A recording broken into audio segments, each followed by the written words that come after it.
Today I'm in Dublin to speak to Katie-George Dunlevy. Now, as a child, she was hit with no shortage of adversity. So how does a visually impaired athlete with disappointment in one career challenge all of that emotion to have a phenomenal tandem bike career in both the Paralympics and the World Championships? Let's go and find out. Katie-George, thank you so much for inviting us to your cousin's residence in the suburb of Phibsborough. It's always difficult to know where to start with people that have achieved so much, particularly some of the adversity that you had early on. So I'm going to put the ball back in your court. When were you at your happiest? Ooh, that's quite a tough one. But well, actually, it's not a tough one. I'd say when we won, when I won my first gold medal in the Paralympics in Rio. It's probably the happiest. So achieving after years of setbacks in the rowing that I had before I started cycling, and just the journey that I'd been on. So when I achieved that gold medal, it was just so emotional and meant so much. I think to achieve what I dreamt of all those years and all the hard work that I put in, the sacrifices, that was probably the happiest. The rowing piece, was that your first love? Yes, it was, yeah. I fell in love with rowing straight away, and it was the first time I kind of knew about the Paralympics. And I was watching the Paralympics on the TV and the Olympics, and I loved the sport. I fell in love with it straight away, and then I kind of thought that maybe that could be an achievement. I could go to the Paralympics in rowing, and yeah, it wasn't meant to be, but I had many kind of injuries and setbacks in the rowing, but that's what got me into the cycling. So if it wasn't for those years of trying and not actually kind of trying and failing, then I don't think it would have made me the athlete that I am today. That's a really interesting piece, because I'd be a subscriber to that as well, around those disappointments fuel the fire. I'm sure for every person that has had success like you have in being able to turn that disappointment into, achievement, there's probably plenty of others that have not managed to do it. But what is it about those setbacks that inspire you to greater performance and greater improvement? One of the things that I had a lot of people that didn't believe in me, and they said that I couldn't, and I was trying to prove them wrong with the setbacks that I had. I just think it really just gave me, I think I was determined anyway, and I wanted to succeed and do what I needed, whatever it took to achieve. But those setbacks really did give me more fire in my belly, for sure. And I think especially when it came to the races, to fight for those medals, when you're exhausted and your body is screaming at you to stop, your lungs are bursting, your heart rate's through, coming out of your mouth, and your legs are screaming, and all you want to do is stop. But to actually keep going, you still had 20 minutes of racing to do, and to not give up. I think those setbacks really did help drive me in the training, but also in the races that I did. Is it having a little bit of a chip on your shoulder? Do you think is that something that you kind of look to, the proving other people wrong, thinking people telling you can't do something, and kind of being put out by that? Yeah, it did definitely drive me. I did want to prove people that I could do it. I think I had struggles at school, and academically I struggled a little bit there, and sport for me really did help give me an outlet when I was at school, to help me through the struggles, because I was registered with an eye condition at the age of 11, and I moved schools, and so I was away from home, and I got encouraged into sport, and with that I think it just really helped me deal with things. So luckily at that stage I was given encouragement, but when I was rowing I was also told that I knew that I was told that I kind of couldn't do things and I shouldn't be where I was. So when I was kind of into the cycling, and wanted to prove them wrong, for sure, yeah. Talk to us a little bit about your eye condition, about retinitis pigmentosa, and the disimprovement of your eyesight over a number of years. Yeah, so I was diagnosed at the age of 11, just in a routine eye checkup. So I wore glasses from the age of 5. and they said to my parents, we think your daughter's got this eye condition. So we got checked out at Moorfields in London, and yeah, they said, yeah, you have this, your daughter has this eye condition and she could go blind by the age of 30. So it was devastating news for my family, my parents, and for me, I didn't really understand at that age what it meant. Yeah, I kind of was given help at school, but refused it because I didn't want to stand out as being different.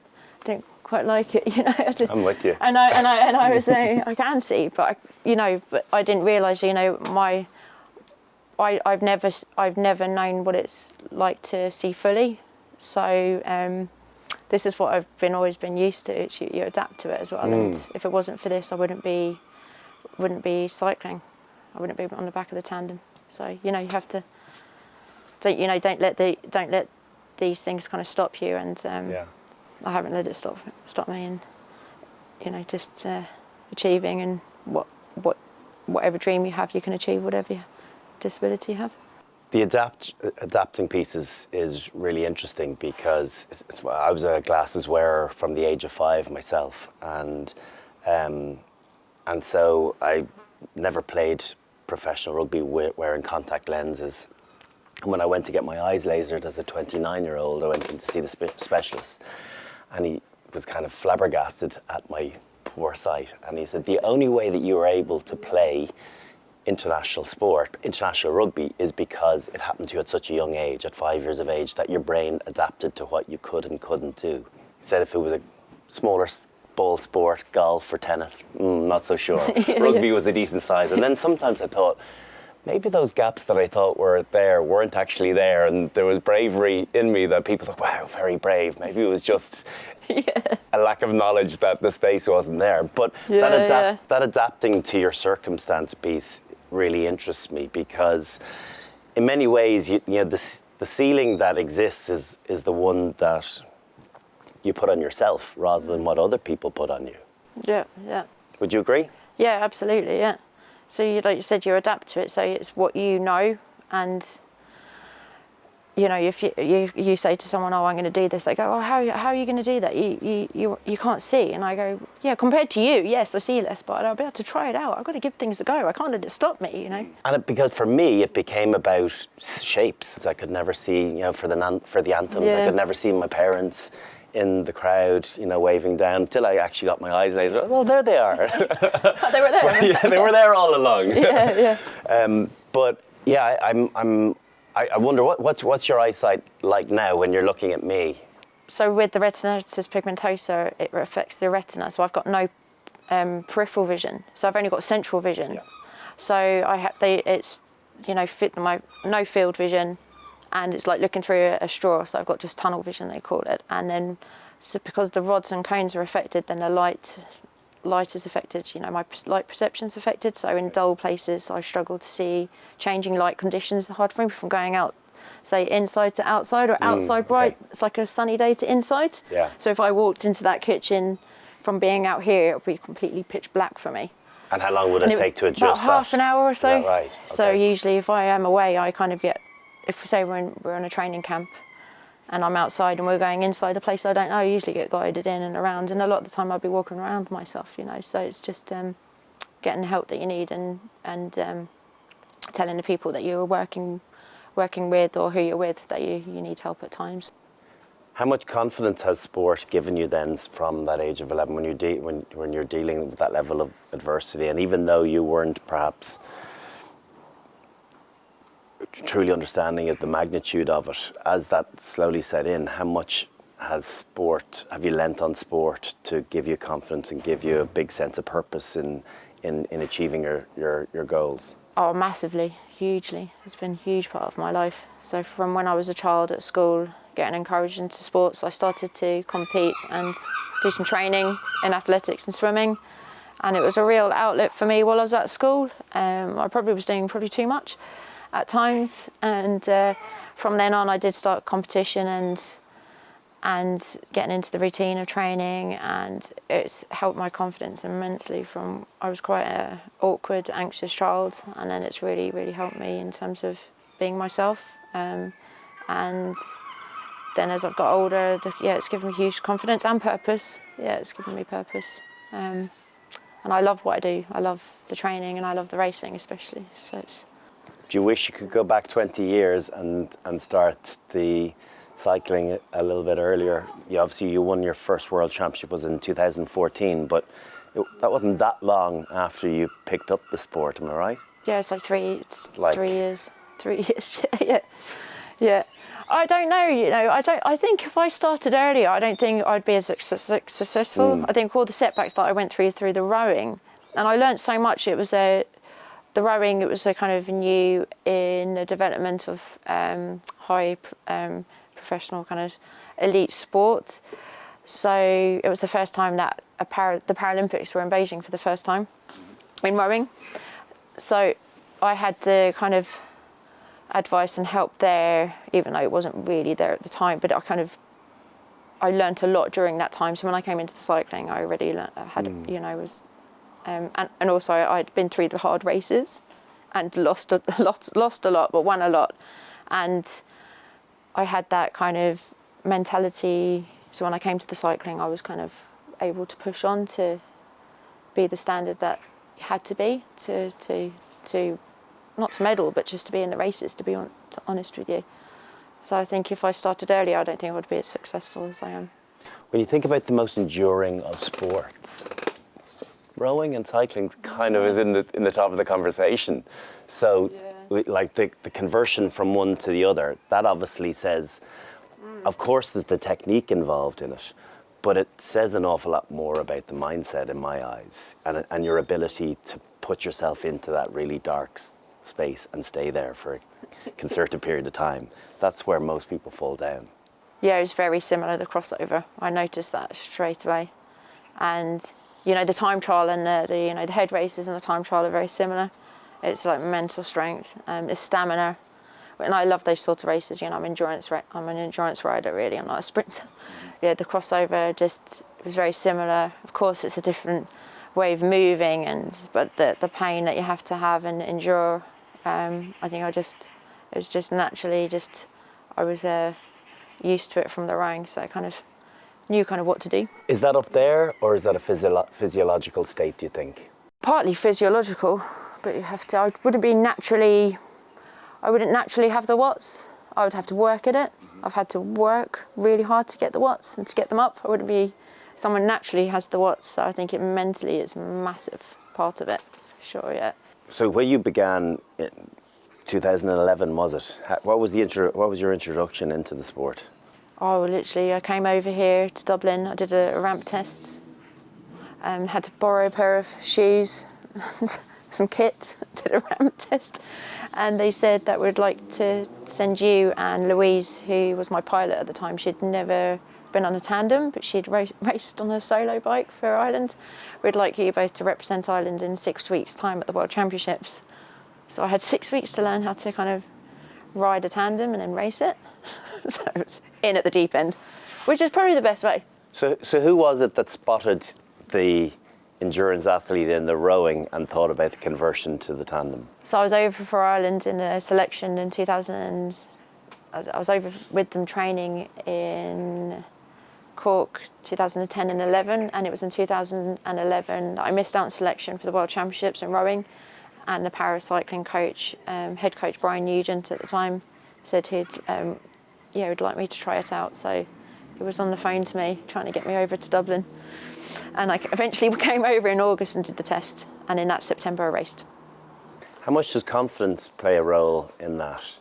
Because lots of people would argue, you're in your 40s now, so if you look at peak athlete condition, probably depending on the sport, could be late 20s, early 30s, the balance of experience, miles on the clock, but yet still plenty in the engine. Whereas you look at someone, coming into their 40s, but yet you're now, it appears like you're in peak condition. How much do you look back to the confidence that you've built over the course of the last 7 or 8, 9 years and now has contributed to your current situation? You learn so much over those years. I think every year is different and every Paralympic cycle is different. You just learn more and more about yourself as an athlete and what you need to do and what you don't have to do. So it's given me huge confidence, and you know, it's crazy to think that I'm still kind of at the top and beating the younger girls on the bikes. And so I'm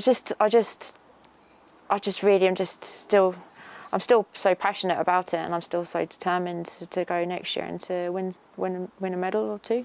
So that's the aim, is to get a medal and to win the time trial. And I'll say it now, that's what I'm aiming for. Do you know, I have to aim high, and you have to go for it. And do you know, if I don't get there, I don't do it. It's fine. I've achieved so much and I've got so many medals, but I'd rather try and then wonder what if. So I've still got that passion. That's competitor instinct, isn't it? It's like when you have success, very few people that have that in them are like, well, I got this one medal, that'll do me. You know, it's about, all right, you get greedy, you want more and more. And obviously the feeling you get from challenging yourself to then it converting to success is, you become obsessive about it.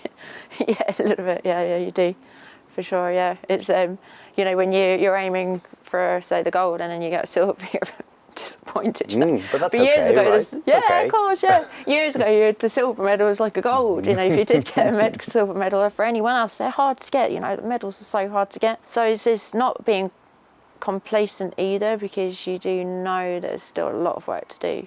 On a few occasions over the course of my career, we would have had horrific pre-season training sessions, but it's a means to an end. But your training seems brutal the whole time.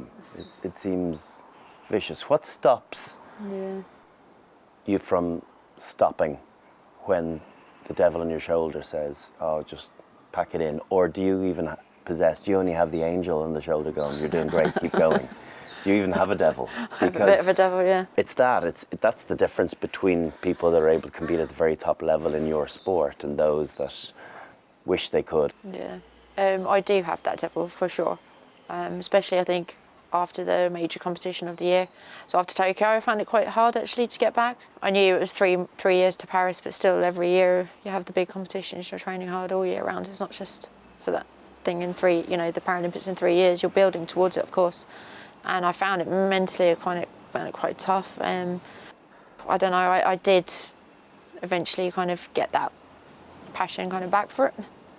And it is knowing that those dark days are okay to have as well, I think. And that they do pass, and it did pass for me actually in time.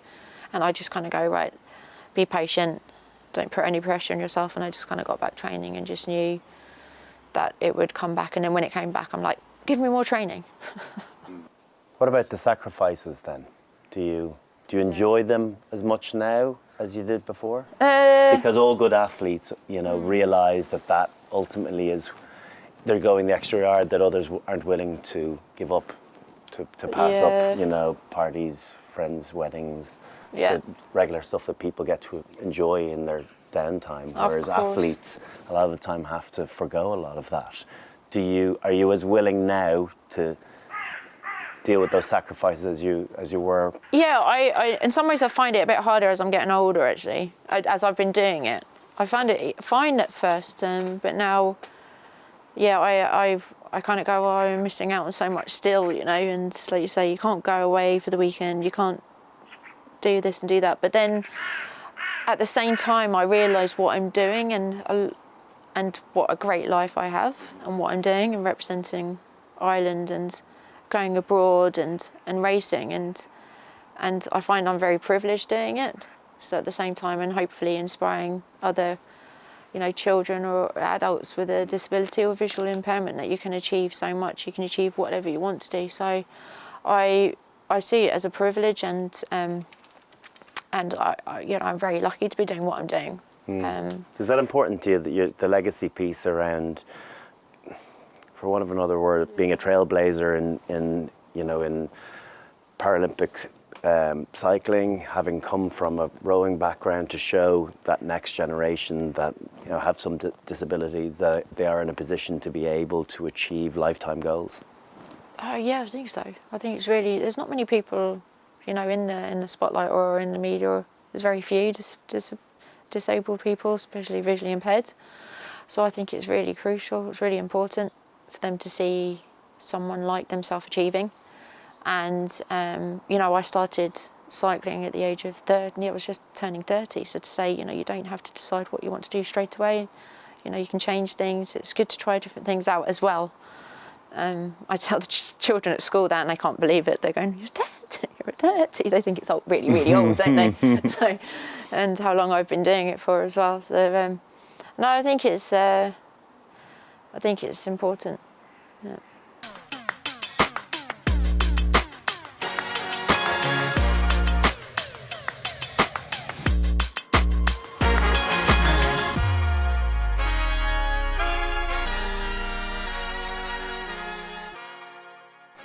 Okay, Katie-George, this is the bit that we all have been fearing. Well, when I say we all, me.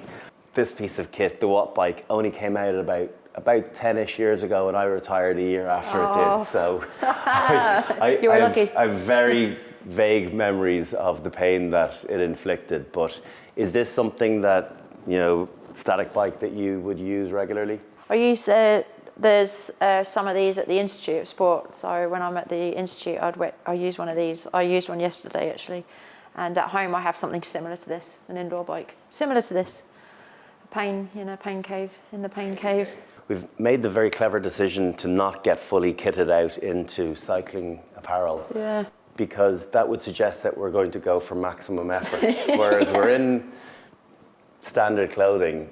Yeah. Limits how much effort we can really put into it. And so I know that you're predominantly you're a road race specialist and endurance athlete, but the fact that we need to try and find something to compete against one another. So what's the best metric for us? Is it wattage? Is it? It's power, yeah. So I don't know if this will show the power, but yeah, it's power, wattage. Okay. That's how we train, and that's our training when we're training in zones. We're training in power zones. You'd have your heart rate zones as well, but we'll be actually looking at, we'll be training those power zones and trying to improve your threshold by a power number there that we'll be trying to improve, and the peak power for sprints and things. If you think back to your career over the last decade or so, is there any one moment that sticks out that you kind of look back and reflect and think, wow, I stayed within that horrible discomfort place for the most extended period of time? Is there one race or one training session that springs to mind? I think the biggest races, when it comes to the big events, I usually perform, which is great. I think that the big races that I've done, the big time trials, the Paralympic ones, I think they're the ones where it came out and I was consistently putting it out for the whole effort, for the whole duration. But that was down to my coach getting me peaked at the right time and doing everything that I could that I could control. And then adrenaline that comes with it as well, Yeah, around peak performance on the biggest stage. Yeah, adrenaline, you have the nerves. I always have nerves still, even now, but I think it's a good thing. Will we just try and see if, what our max wattage we can get it over a short period of time? Is that good? Yeah, we'll go for 10 seconds, I think. 10 seconds, yeah. Okay. That 10 seconds will feel like an eternity. All right. It will, yeah. Feeling good.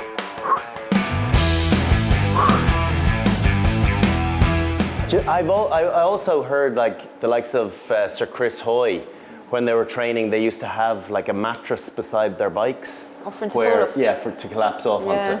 Yeah, from the effort, What part of you is competing in something where you need a mattress to protect your fall on total exhaustion?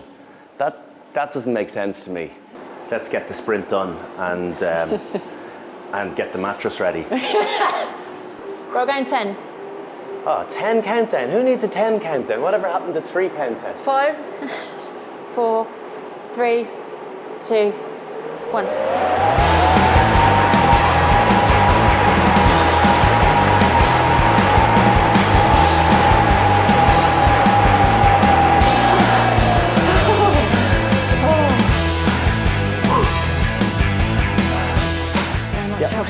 I should have it there. Oh. Therapy, This time it's the same. 1173. Oh, very good. Well, I think you beat me there, Brian.